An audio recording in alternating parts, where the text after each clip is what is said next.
Here today to share more about this initiative is longtime Franklin County resident, educator, historian, and member of the America 250 Undertold Stories Committee, Doreen Uhas Sauer. Doreen, if you would like to come up to the podium, would somebody please, Eugene, could somebody please, yeah, thank you. I think adjusting it would be great.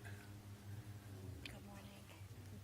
You can adjust it down here. So I was sharing with Doreen when I was out there.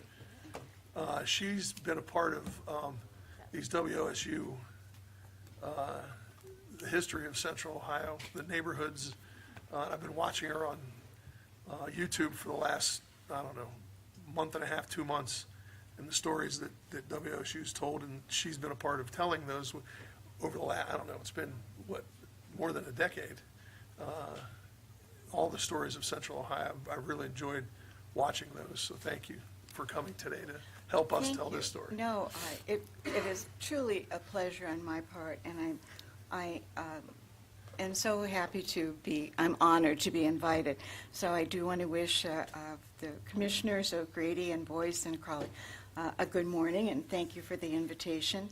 I was asked to speak briefly on those historic promises of the Northwest Territory and the contemporary challenges of local government in Ohio, and you stole all my thunder, so I'll just repeat everything you just said. I'm so glad you mentioned about the stories, some being known and some being unknown. So it may or may not surprise you that as counties were beginning to be carved out of the federal land west of the Alleghenies by the terms of the Northwest Ordinance, the new state of Ohio in 1803 had only 2 promises they had to keep. Every school child knows them: no slavery and free public education, which also means, when you think about it, that the average Ohio citizen only knows as much as a 4th grader. Franklin County was founded in July 17, 1787, only 2 months after Ohio became a state in 1803, and only 11 years and 3 days after we, the people, the Declaration of Independence, was actually delivered. And there will be no quiz following this on dates. History's not about the dates. Issues for Franklin County commissioners, even by the 1830s, would look remarkably like the issues of 2026. I don't know if this is good news or bad news, but I will read some of them that were top of the priority in the 1830s.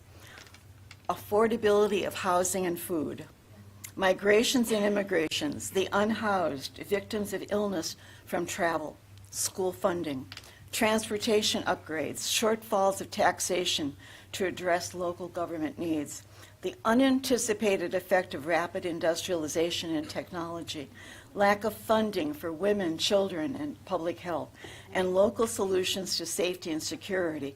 They knew that there would be a coming war in some form or another, in the War of 1812, which is considered the Second American Revolution. And there were already Ohio treaties that were very fairly dealing with the indigenous peoples of Ohio, only to be overturned overnight by federal or presidential decisions. So that was 1830, and I think you can recognize through that some of the same challenges that are still here. This doesn't mean that issues can't be solved. But the 2 I'd like to focus on for a minute are the 2 enlightenment goals of the Northwest Ordinance, because we never asked, so what happened? They were already starting to unravel. The money for education meant that the General Assembly was not mandated to keep a schoolhouse or to build a schoolhouse, but rather Ohio could sell the 1/16 of the township land marked for free public education, which it did quickly. It spent it on other needs. It went into a general pool, and the money was simply spent, and it was gone by the 1830s. The promise of no slavery continued to be problematic, and largely not known today, especially for Franklin County, because, as we know, the Virginia Military District is a large part of what was actually the land that was given to Virginia soldiers as payment as they fought in the American Revolution. And what the Virginia Military District, not everyone, but it was creeping into Ohio, was they wanted to be able to permit to allow indentured servants, which is just servitude, just another name for slavery, all the way up to the Civil War, until the terms of essentially the abolitionists were so strong that people were reticent to continue to pursue the argument. But they wanted it, and it would have stretched indentured servitude from essentially around Ripley, Ohio, all the way from the Ohio River, literally up the west side of the Scioto River into Franklin County. Not all Kentuckians and Virginians were in agreement about this. People like the Neals, which is a pretty famous name in Columbus, left Kentucky because they did not agree with owning other people. And William Neal himself, which is unknown to many people, actually put up the $500 bond that the black laws required. All he had to do was to say that he would be in good stead for it. If there was a problem, the $500 would have to be paid. $500 was the equivalent of $88,000 at the time. The black laws that eventually came into Ohio were often used as warning signals about migration rather than actually enforcement. And this is borne out in other statistics we know today that others would not have always known at the time and place. Lucas Sullivan, the founder of Franklinton of Columbus, his household contained, and I'm assuming this is a pretty familiar story, the future mother of Arthur Boak. Arthur Boak has long been disputed about his own genealogy.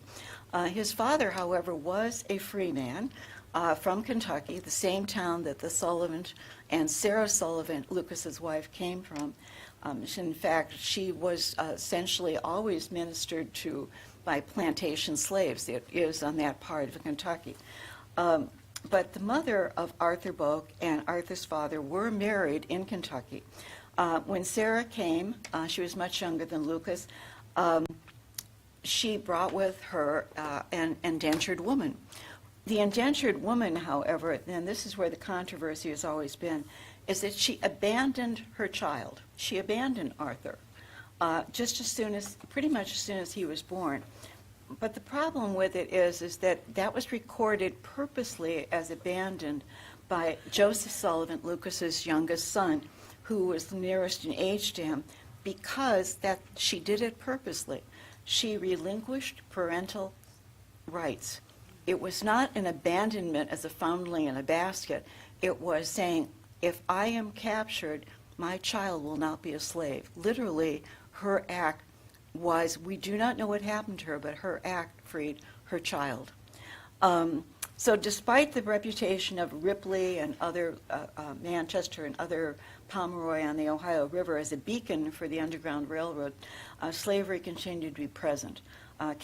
Kentucky plantation owners rented out their slaves to harvest tobacco and cotton crops, took the money, of course, and the cotton crops, Ohio farmers took advantage of this particular thing. It was a controversial issue that brewed and brewed under the surface for a very long time. So today, we and some historic groups still rely on the early histories of Franklin County, like William Martin, who wrote the history of Franklin County in 1848. But they weren't historians, they were chroniclers. They were writing down as quickly as they could every name, date, fact, and essentially sort of direction at that particular time being, mostly of other white men of the same class and the same civic mindedness, but they were trying to capture what they thought was important at the time. Today, we know now because we can research, we can archive, and we can document, and that is precisely why it is so important that it happen now, especially in the age of artificial intelligence, which is already permeating resources in libraries and schools and whatnot with made-up stories about many things, and they're skewed in certain ways. It is amazing that the Columbus Metropolitan Library, as well as other libraries, are actually answering the clarion call with very strong statements as our historic organization to try to make sure that people may use artificial intelligence as a tool, but not believe what suddenly pops up on the screen. So, for instance, when Ohio became a state, there were over 255 already small African-American settlements in Ohio, usually in rural areas but connected to each other by family and churches. Imagine 255 that are all across Ohio. They know each other, and that really is the Underground Railroad. Very few people who lived in the nice houses who were supposedly a stop had any idea where the next stop was. One, they couldn't be trusted, and two, they were always being watched. So that network is something that we are just really learning the tip of right now. We know some of them in the Franklin County, the Litchfords, which is Upper Arlington, the places, there were 2 places named Mudsock, the Blackberry Patch, the American Edition, and even many more. But by the mid-19th century, along with improved transportation, such as it was, National Road and the canal system also transported cholera and typhoid in Franklin County. This is the COVID of their generation. Exacerbated by Columbus's geographical peculiarities of being an elevated plateau with a high water table, created a major public health crisis of contaminated wells, commingling with the outhouse drainings that were maybe less than 10 feet away. On South High, and I did this purposely thinking about this neighborhood, when you walk out of the door today, in front of Dempsey's, there was a young woman who was a bride-to-be the next day who was gathering water from a city well at the side of the street, and by the next morning, she was a corpse in her father's parlor. Cholera works that quickly. Mike Curtin and I used to exchange, I think you probably all know Mike Curtin in some ways with the Dispatch and back to his own politics. We would sometimes try to make lists with people as to what do you think are the 10 most things that define Columbus, Ohio. And Mike's first 2 were always the best, and that was geography is destiny. And the destiny of Columbus was that it's flat and it's geographically like a tabletop, almost impermeable in some cases, and it has Ohio State University. And the football team hadn't even been created yet. In 1851, because I work at Rickenbacker Woods with Michael Aaron, we discovered that the correct date of Granville T. Woods, African-American inventor of all of the safety devices that made interurbans and trains and everything work, was born in Columbus. His family is buried in Greenlawn, and as the trustee of Greenlawn, all of a sudden you suddenly know all the secrets of pretty much Columbus history as a textbook. And his mother is buried there and some of his siblings. And this would have been Columbus's Ward 1.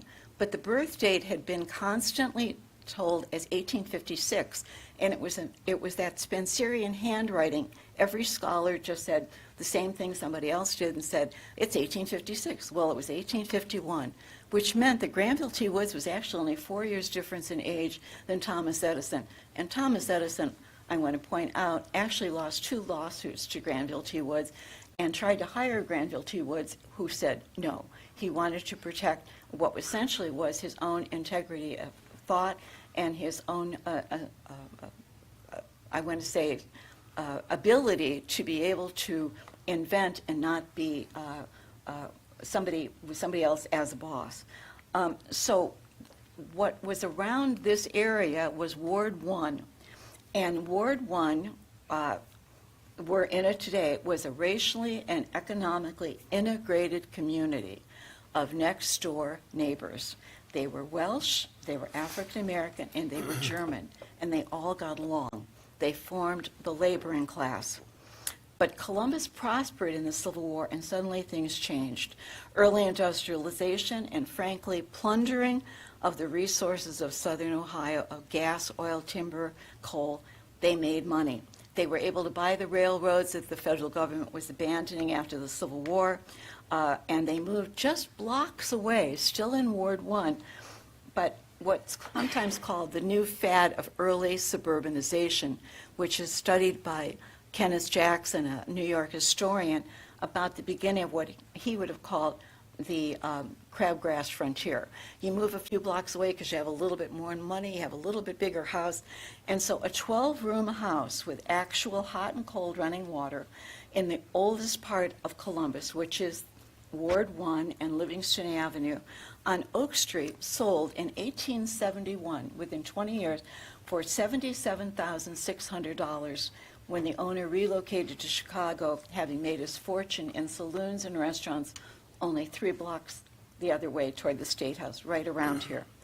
That would be the equal of a house selling at that time for $2,130,000 today. And the hot and cold indoor water pipes were called Holly water, not holy, Holly water, because it was the Holly pump that actually made the water pressure possible to have hot and cold running water in a house in 1871.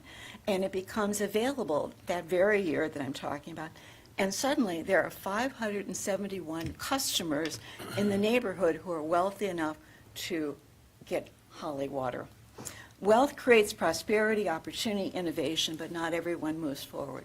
We think of redlining as the coffin and the nail for housing historically, but in that same date and with that house sale, an effort was made in the Ohio legislature again to somehow organize what we would call them nonprofits today. How do you control the charitable organizations in the 1870s, 1880s that were actually doing the work that we see the government has had to adopt to today out of sheer human need? And one of the most outstanding and under-the-radar organizations is one by its very ancient name, the Female Benevolent Society, which was founded in 1848, the same time William Martin is saying the Green Lawn Cemetery will not admit any African-American burials, and people believed that that was true then, and they believed that it was true into the 20th century, which it never was. Hannah Neal was not exactly a club woman, as women of that time period are portrayed, nor did she raise her daughters, Ann Dennison, married to a governor, and her other daughter, who was married to somebody who became actually a carpetbagger in the South.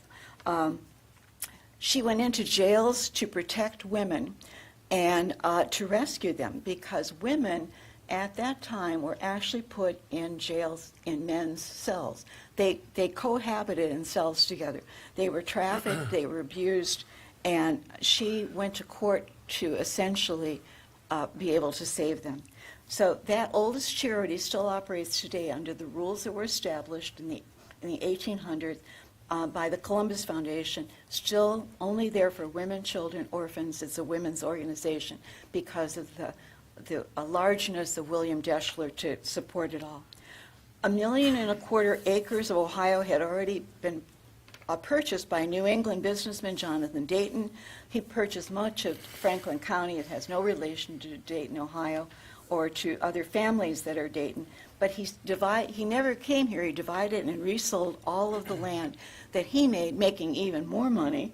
And as a property owner, his name appeared in early maps. Today, he is best remembered only by a small street, Dayton Avenue, having nothing to do with any of the other Daytons, where the Dairy Queen is in the University District at Indianola and Arcadia. And county commissioners, in retrospect, had few clues in those times as to what was yet to come. So history is a conversation. I love that quote from John Meacham, historian. We have the conversation in the present about the past, but we really do not know the context fully of every part of what that conversation would entail.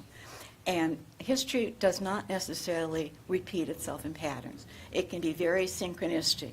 It is not, we use metaphors and similes, but America and what's happening was never a melting pot. It was a popularized term by Ronald Reagan. And if we do say it's a melting pot, it speaks to the lowest common denominator.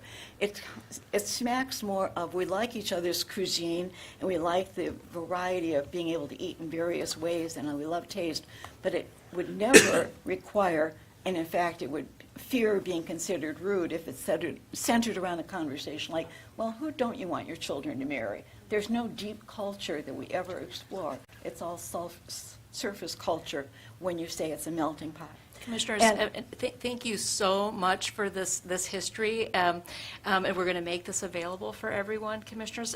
If you could just wrap up in the next 30 seconds or so, right so that we can go forward. But this is absolutely wonderful context and history for all of us, and we are so pleased to have this on our general session video for all to see and to be able to come back to. So 30 seconds, and we'll keep going. We have a long agenda today, but we're so pleased to have you here today. We actually got right to the last line, so our timing is perfect on this one. Most historians now see movement and immigration as a river. We flow into it at various different times. We pick up speed. We change, but the pattern of the river swings. When James Baldwin said, "We carry our history with us," I think the important meaning for that, and I read to the Franklin County Commissioner's notes all the time, and I know this happened, we mean all of us. We carry our own history, we carry our neighbor's history. If we grow closer by understanding the tragedies, the accomplishments, the celebration, and the hopes, that's why we have faith in the Franklin County Commissioners and the work you do today, because it is so evident in all that you produce. And because I knew I would run out of time, but it's the 4th of July, I'm giving you a gift. Shameless promotion here. We want to, It is the last book that, oh, well, Great. do this very quickly. Thank you. That I wrote with Tom Betty. And Thank you, it's the Doreen. context of Columbus history and the Thank you so downtown much. especially, through the buildings we saw as landmarks that were saved and the ones that we saw that were not saved.